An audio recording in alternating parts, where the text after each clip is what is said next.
What's going on, guys? Matt DeBary, DawgPost.com here, making you a smarter Georgia fan. Today we're talking more recruiting, and we're talking about the top 10 players in the state of Georgia in the 2021 class. And again, these are just the Dawg Post rankings of these prospects. I made this list my own, so you're not going to find it anywhere else. I'm also going to break down where the Georgia Bulldogs sit with all of these top prospects that I think are in the state of Georgia in the 2021 class. So let's get started. At number 10, it is cornerback Jordan Hancock out of North Gwinnett. This is a kid I saw against Walton in the playoffs last fall. Not the biggest kid, but he's probably one of the more fundamentally sound guys that I've seen in this class in state. Great technique, really good ball skills. He had an interception towards the end of that first half in the game that I saw, and every coach that I've spoken with in the Gwinnett County area raves about him. He's got an offer from Georgia, Ohio State. I think those are probably the two teams out in front right now. So about 6 foot. He does have a little bit of length to him, but he's still on the smaller end. But the guy knows how to cover. He's physical. He plays on a tough North Gwinnett team, and he made a lot of plays this past fall as a junior. So definitely a guy to keep an eye on. I think the Bulldogs are very much in the mix here. It looks like they're going to have to take a few defensive backs. Definitely a guy to keep an eye on, and I think he's the number 2 cornerback prospect in the state of Georgia. Number 9 is Georgia Bulldog commit David Daniel out of Woodstock. Big time safety, real physical, can help you in the run game, 7-up playing in the box. Good zone cover guy. He can take over the middle of the field at that safety spot and play deep. He just does a lot of things well. Very great kid on and off the field. One of the nicest, coolest kids I've been able to cover. He's got his head on straight off of the field. But he's a really good, solid defender as a middle, of the field safety. And I think he's done a really good job at Woodstock so far. Definitely stands out without the pads on. He certainly looks the part. And he put out some really good junior film. Definitely think he's one of the top overall defensive backs in the state, and he's going to come in at number 9 on my list. At number 8, wide receiver Deon Cole out of Athens Academy. I don't think I'm as high on him as a lot of other guys. He does a lot well. He uses his size to his advantage. Big, strong, physical receiver you can put on the outside. Can he run routes? That's the big question that I have on him. I know he works hard all offseason, but with the schedule that they have over at Athens Academy, he really just had to dominate due to strength and size. He didn't have to run routes. He didn't, wasn't asked to do a whole lot because he could just out physical you and really get down the field, put up a lot of touchdowns this past year for Athens Academy.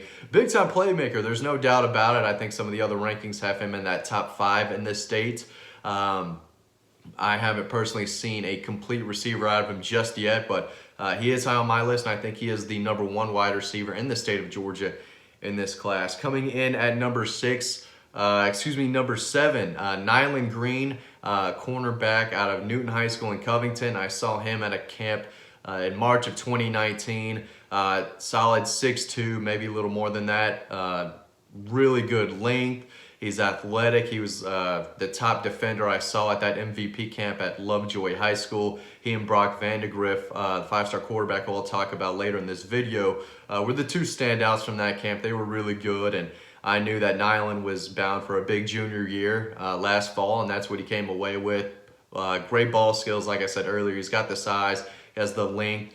He can play a little physical at times. He can be a little grabby here and there, but if he can refine that and work on his technique and overall fundamentals, I think he has a great skill set to be a top-notch cornerback at the next level. He took a visit to Georgia, I believe it was February 1st, earlier this month for a junior day. Had a great time. Again, if Georgia pushes, I think they've got a really good chance to land him. He's a 4-star guy right now, and I think he's the number 1 cornerback in the state of Georgia for the 2021 class. Now coming in at number 6, Micah Morris, big old Micah Morris out of Camden County, plays tackle. I think he translates to guard a little better. Great looking prospect. One of the first guys off the bus types. If he can, continue to work on his conditioning and refine his body a little bit and just, working overall on his overall fundamentals, I think he's going to be a really, really good player. The sky's the limit for him, and he's only getting better. So he's another guy who could probably end this list, the final rankings, in the top 5 in state if he continues to work and grind. So he's still a little raw, but he's starting to put it all together. I saw him up here in the West Forsyth area play against the Wolverines, and he absolutely dominated. Definitely from a physical standpoint, he was able to maul those guys over and over, but he's really, really good. He's worked on his pass protection a lot. He's gotten a lot better at that level, but yeah, he's a solid run blocker and a guy who's going to continue to get better and better as we see more of him. I think Georgia's in a great spot. He's got offers from everywhere. I think South Carolina, Florida, maybe even Auburn are recruiting him probably the hardest right now, but I think Matt Luke coming in, establishing a relationship has really put Georgia firmly in the mix. And I think if you had to make a decision anytime soon, I think Georgia would probably be the favorite there. Coming in at number 5, another offensive lineman. The state's full of good ones. This one's Terrence Ferguson out of Peach County. Talked about him in a video a couple days ago, but he's a guy who just does his job every play, puts his guy on the ground. He doesn't have the jaw-dropping finishing blocks, on his highlight tape that others might, but 6'3", 300 pounds. I think he projects better at guard at the next level, but did play mostly tackle for Peach County, but very good, fundamentally sound, good balance, lower body strength, good feet. He's able to handle those speedy edge rushers off the edge of pass protection, but as a run blocker, he just over and over puts the guy on his back and just does his job. That's what he does. He's one of the most consistent players in the state, regardless of position. And another guy who has been on the recruiting scene for a long time now. Georgia offered early. Auburn, Alabama are still pushing for him. LSU's in the mix. He's taken a lot of visits to Georgia over the past couple years. Middle Georgia kid. I think he's the Bulldogs to lose. I think Matt Luke, if he comes in, and obviously they took so many in the 2020 cycle that spots are going to be limited on the offensive line here in 2021. But I think he could clean up and get these top 3 guys, offensive line prospects, in the state of Georgia. Terrence Ferguson's number 2. I'm going to talk about the number 1 guy in a little bit, but Terrence Ferguson is my number 5 player in the state for the 2021 class. Number 4, Barrett Carter, another North Gwinnett kid. Instincts, speed, knows how to tackle. Again, the coaches rave about him. Everyone says he's the real deal. I've seen him in person, came away impressed. Another sideline-to-sideline guy. You could put a middle linebacker. I think other sites have him as an outside linebacker, but when you run that well sideline to sideline and have those instincts, and you're a for sure tackler and can cover the middle of the field in coverage, I think you're an ideal middle linebacker, especially for these SEC defenses. So Barrett Carter is another guy who I think he's a top 100 player on most sites you look at. I've got him here at number 4. Just an outstanding middle linebacker prospect. And another guy who's just great off the field. He's got his head on his shoulders, just very smart, determined kid, and I think he's going to make it. I think Georgia, again, has to be the front runner here. He's been a major target for a long time now. Took visits to Athens before his junior year, the big one, barbecue weekend last July, multiple visits since then, and obviously was in Athens in January for Junior Day. So again, if he had to make a decision today, I know he came out with a top 11 recently, but if he had to make a decision today, my pick would be Georgia. Coming in at number 3 is another linebacker, Smell Mondin out of Paulding County, one of my favorite prospects in this entire class in any state. Just does so many things well. Georgia likes him at linebacker, but he's so versatile, and he can make plays at a number of different positions. Does it at running back at Paulding County for his speed. The kid can run at 6'3", 215, 220, long, athletic. Just makes plays. He does it at a number of different positions, obviously, but his tape is fun to watch. He's so athletic, and he's another guy who I'm excited to go see out in person very soon. But as it relates to his recruitment, there's a lot of teams in the mix. Again, I'm not just saying it because I covered Georgia, but the Bulldogs might be the team at the top here. They went, I know Glenn Schumann stopped by his school multiple times during the evaluation period in January to check up on him. So did everyone else. But I think he's going to push for 5-star status and be one of the top linebackers in the country when all is said and done. I think he's close to it right now, but everyone wants this kid, including Georgia, and I think the Bulldogs have a really good shot at him.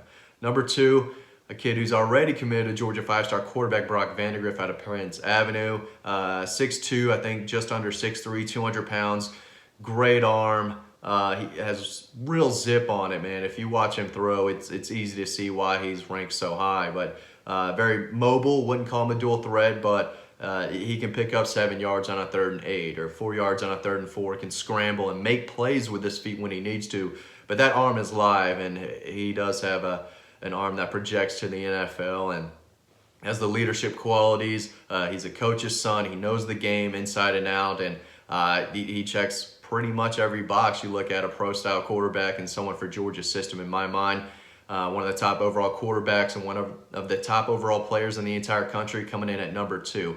And number 1, Mims out of Bleckley County. The guy has first round all over him with just looking at him. We stopped by his school last year for a big photo shoot, and I couldn't believe he was that size at that age. I mean, it was ridiculous. He's growing even bigger now, but close to 6'8", 315, moves so well. Again, I've said it for a while, he moves like a big tight end out there, but great balance. Obviously, his length is going to help him out a lot at left tackle, but he's got the size, he's got the toughness, he's got the balance, he's got the feet, he's got the strength. I mean, he's a creative player. Back on the video games, you go to create your left tackle and make him 99 at everything. That's what Amarius Mims could be. He's still not there yet, and he's a guy who's continuing to get better. He's not, he hasn't reached his potential by any means, but just looking at him and watching him play, and he is the real deal, and I'm excited to see how good he can become. But right now he comes down in at my number 1 on my Dawg Post recruiting rankings for top players in the state of Georgia for 2021. Thank you for watching, and stay tuned for another video from Dawg Post coming at you right now.